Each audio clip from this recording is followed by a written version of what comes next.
Alam ko na si Manuel, wala ka lang pakinabang sa kanya. Pwede mo na i-divorce si Manuel anytime. Kung hindi po kayo nagbaril, would you have stuck with the separation from mom? Nakapag-desisyon na talaga ako na iwan yung mami mo eh.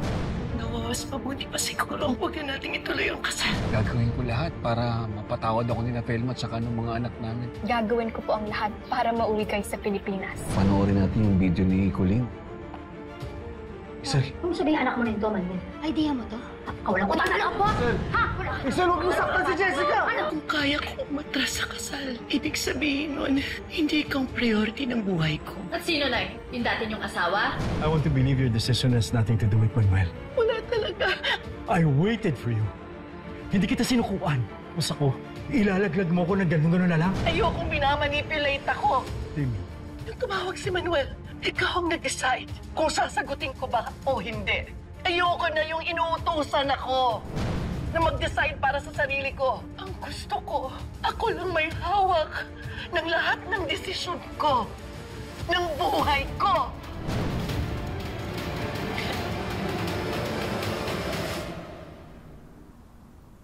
Don't make me feel like I don't care because if that's true, matagal ko na sanang iniwan sa kasal din tatay mo. I've always cared for this family. I'm the breadwinner.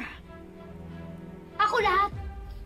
I pay the bills, I put food on the table, and then yung tatay mo, anong ginagawa? Saan siya magaling? Mag-janitor? Bakit? Mapapakain niyo ba tayo ng ginagawa niyang yon? Dad may not earn a lot, but he still tried, Mom.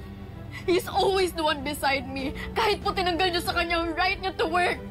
I got to grow up with him. Lumaki po kong full of love and care. And he never lied to me.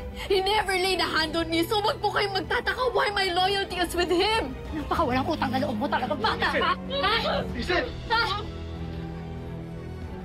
Sumasagot ka naman sa akin. Ayaw kita sana sa mga pero bakit ganyan ka? Ha?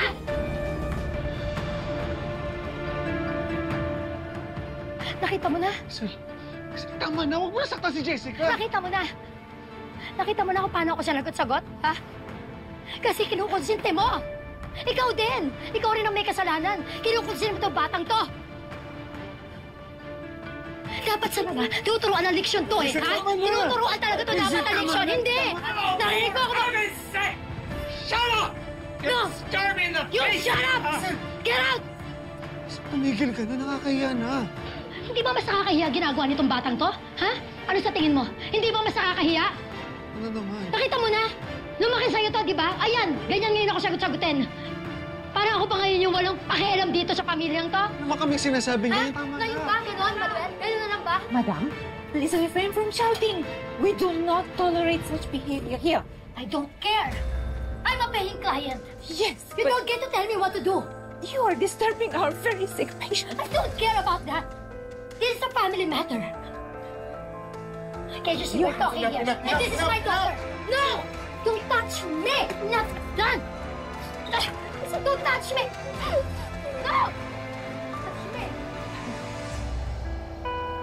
Miss Emmanuel, are you okay?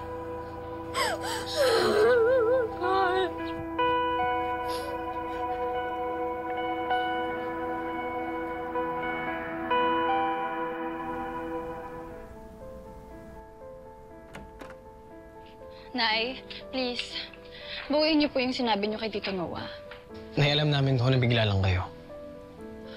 Wala akong babawiin sa mga sinabi ko. Yun ang desisyon ko. At hindi ako nabigla nang inambush niyo ako at pinilit niyo akong harapin si Noah. Mga anak, hindi na ako teenager pa. Para kailangan niyo i-set up sa boyfriend ko para makipagbalikan? Alam ko naman na pakiramdam niyo karapat-dapat si Noah para sa akin. Pero ni isa man lang ba sa inyo? May nagtanong sa akin kung anong nararamdaman ko? Wala. Kinonsider ko yung feelings niyo. Pero sa akin pa rin ang huling salita. Buhay ko to. Ako ang magdedesisyon. Respetuhin niyo yun. Eh na hindi lang namin maintindihan bakit biglang nagbago yung isip niyo.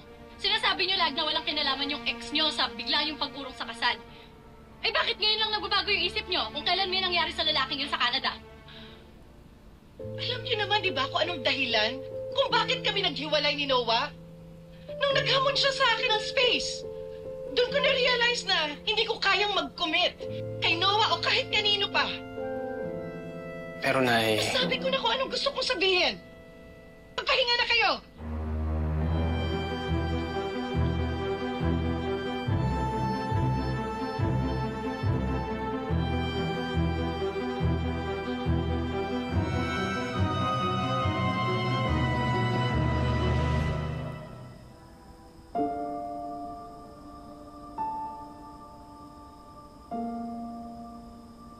Sinasabi niyo sa amin na walang kinalaman yung ex niyo sa bigla yung pag-urong sa kasal.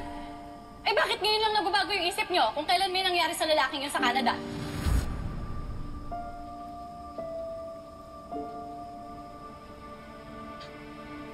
Nay?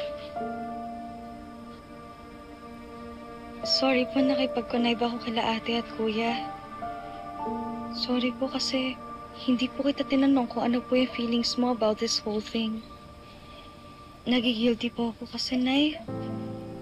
Feeling ko po, ako po yung reason kung bakit kayo naghiwalay ni Tito Noah. Na, yung mga pangungulit ko po sa inyo about kay tatay.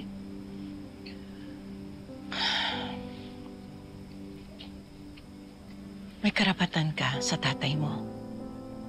Huwag mo sisihin ang sarili mo. Baka nga nakatulong pa yun sa akin yung pangungulit mo. Para ma-realize ko kung ano yung feelings ko kay Noah. Kung ano yung gusto ko sa buhay ko.